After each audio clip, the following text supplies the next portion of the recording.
Hello friends, welcome back to my channel nature's beauty.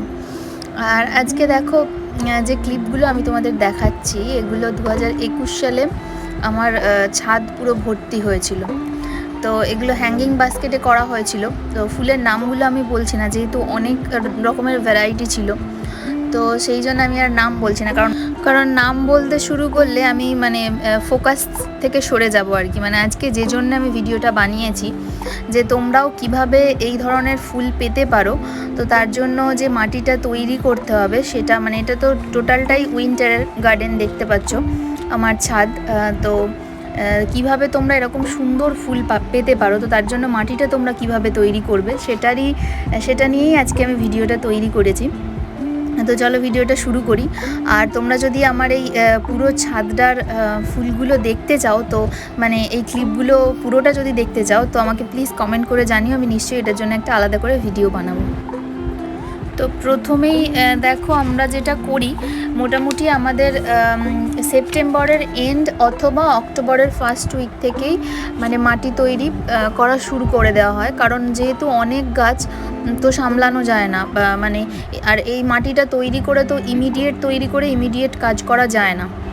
আর এই মাটিটা মোটামুটি কম করে সব কিছু দিয়ে 15 থেকে 20 দিন ফেলে রাখতেই হয়, তো সেই জন্য সময়টা আর পাওয়া যায় না। এদিকে যত আমি দেরি করব, তো ওদিকে ফুলটা আর বেশি পাওয়া যাবে না, কারণ আমাদের এখানে তো মোটামুটি ফেব্রুয়ারির এন্ড আর মার্চের ফার্স্ট উইক থেকে গরম পড়ে যায়, তো গাছ তখন খারাপ হয়ে যায়।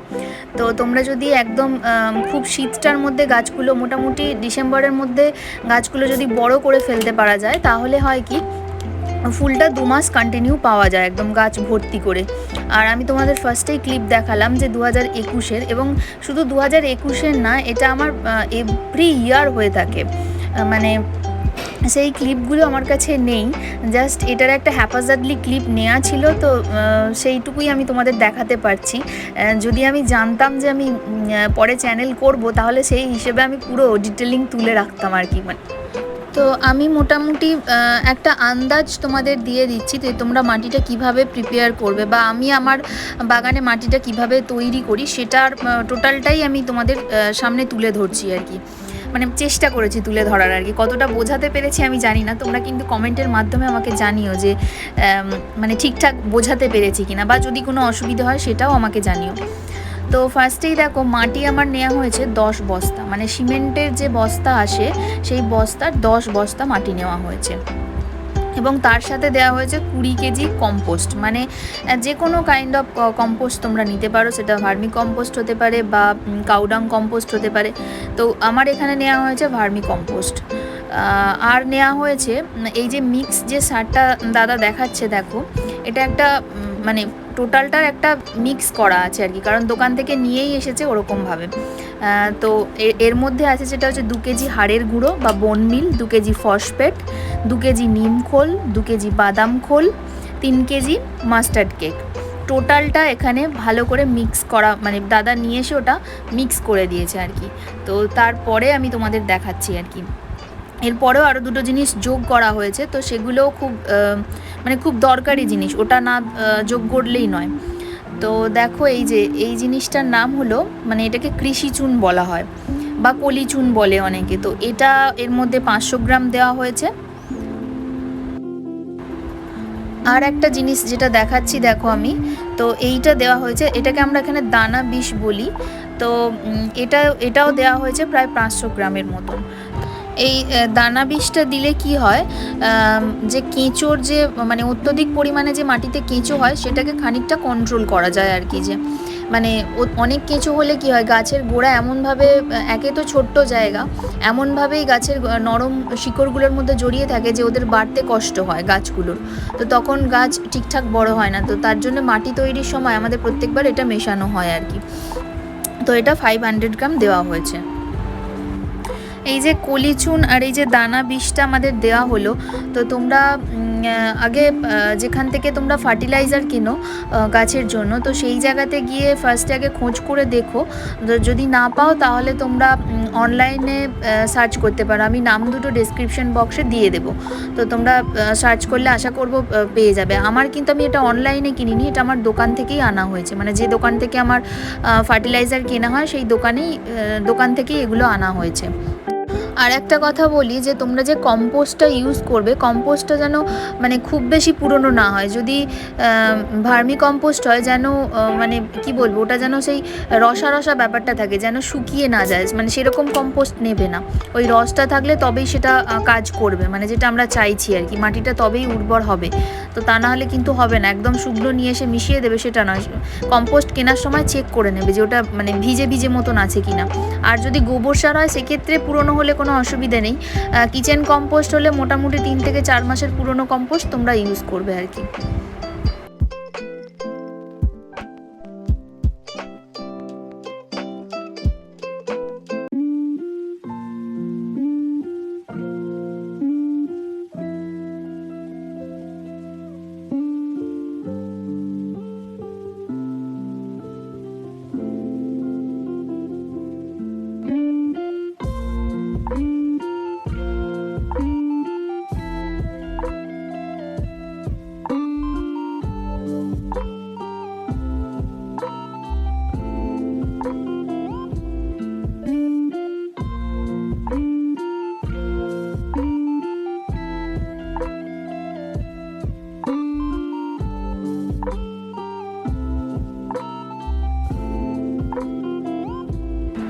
আর এই যে জিনিসটা দেখতে পাচ্ছ, এটাকে বলা হয় ধানের চিটে।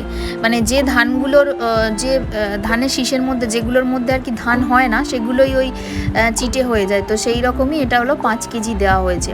এটাতে দিলে কি হয়, মাটিটার টেক্সচারটা ঠিকঠাক হয়। মানে এর কাজ হলো মাটিটাকে ওয়েল ড্রেন তৈরি করা আর কি।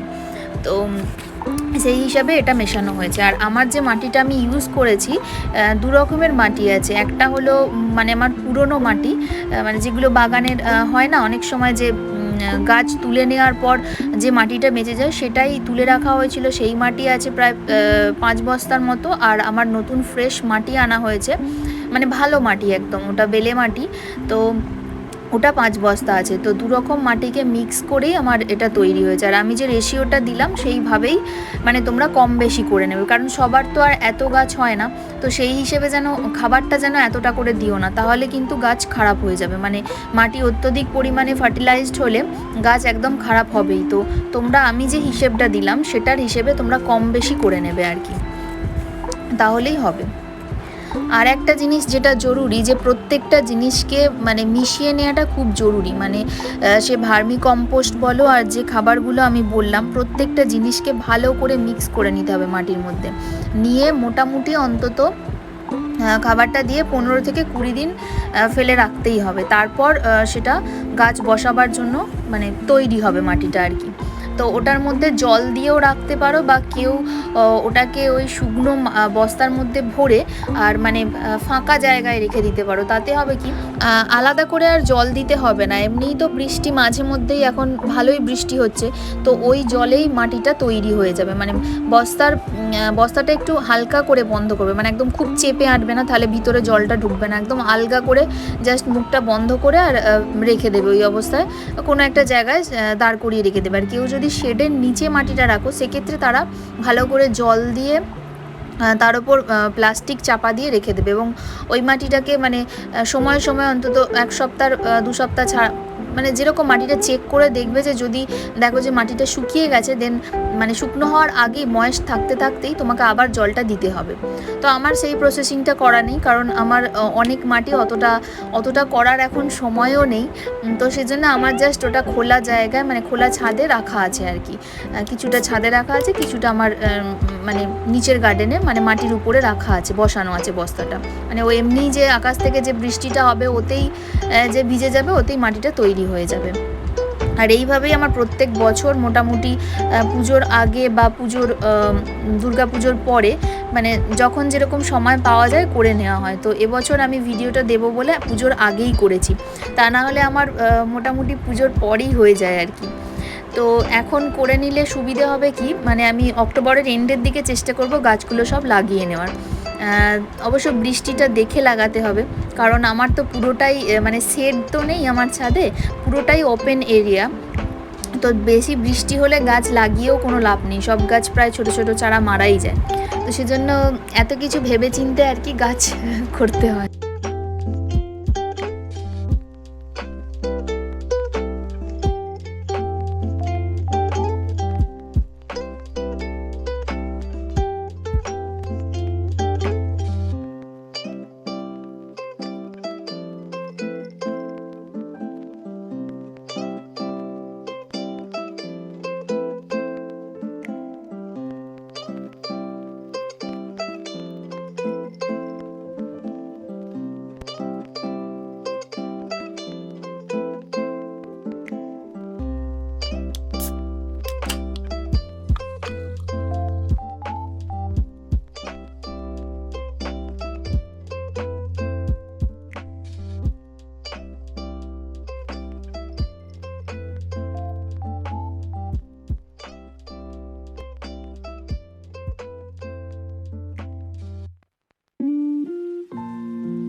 তো এই যে দেখো আমার মোটামুটি মিক্স করা হয়ে গেছে, আর দাদা ওইগুলো ওই বস্তার মধ্যে ঢুকিয়ে দিচ্ছে, মানে এই কন্ডিশনেই ওকে ঢুকিয়ে জাস্ট ওপেন এরিয়ায় ছেড়ে দেওয়া হয়েছে।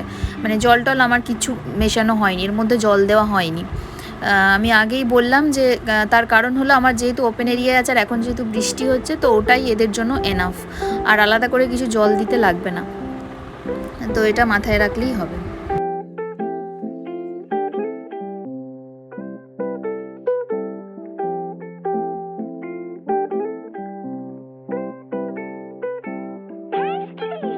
আর দেখো কিছু ছোট ক্লিপ আমি এই সাথে ভিডিওটার সাথে অ্যাড করেছি, তো দেখে নিশ্চয়ই বুঝতে পারছো যে কত সুন্দর হয়েছিল আমার গার্ডেনটা। তো তোমরা মাটিটা যদি ঠিকঠাক করে তৈরি করো তাহলে আশা করবো যে তোমরাও ঠিক এরকমই ফুল পাবে।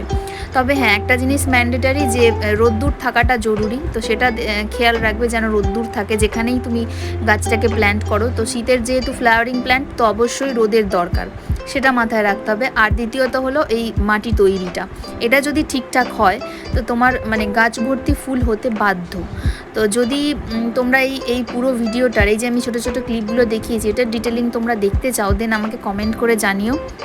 যদি দেখি যে অনেক কমেন্ট আসছে, তো তাহলে আমি নিশ্চয়ই ভিডিওটা পুরো দেখাবো। আশা করব ভিডিওটা তোমাদের সকলের ভালো লাগবে। তো যদি ভিডিওটা ভালো লাগে দেন প্লিজ আমার চ্যানেলটা সাবস্ক্রাইব করো, আর লাইক শেয়ার তো অবশ্যই করতে হবে। আর কথা হবে নতুন একটা কোনো ভিডিওতে, নতুন কোনো টপিক নিয়ে। ততক্ষণ সবাই ভালো থেকো, বাই।